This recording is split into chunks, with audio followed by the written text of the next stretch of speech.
আপনারা উঠাতেও জানেন, নামাতেও জানেন। আমি মরার আগ অবধি এই ভালোবাসাটা পেয়ে এবং খুব সম্মানের সাথে ভালোবাসা নিয়ে পরকালে যেতে চাই। এটা আমি আপনাদের পুরোই দায়িত্ব দিলাম, কারণ আমি আপনাকে প্রথমেই বললাম যে আমি সবসময় সব কিছু পজিটিভ গ্রহণ করি। সো পুরাতন জিনিস এখন দেখেন, আমরা এখনও আমাদের বড়দেরকে আমরা অনেক সম্মান করি। এই শিক্ষাটা আমাদের পরিবার থেকে পেয়েছি।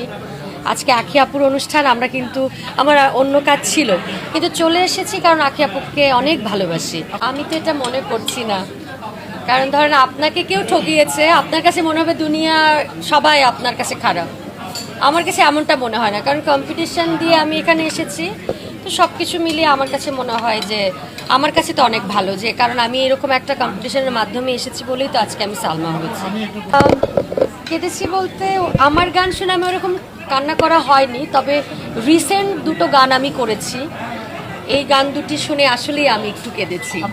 তো এই গান দুটো আমার সামনে রিলিজ হবে, খুব খুব তাড়াতাড়ি আপনারা পাবেন। তখন আই হোপ এবং আপনাদেরকে রেখেই আমি এটা মানে রিলিজ করব। এটা জাস্ট আমরা লিপসিং করছি, নট মডেল। আমি আসলে মডেলিং করা বা অ্যাজ এ অ্যাক্ট্রেস আমি মনে করি ওটা আরেকটা কঠিন কাজ, ওটা আমার পক্ষে সম্ভব না। আমি জাস্ট গান গাইতে পারি আপনাদের ভালোবাসায়।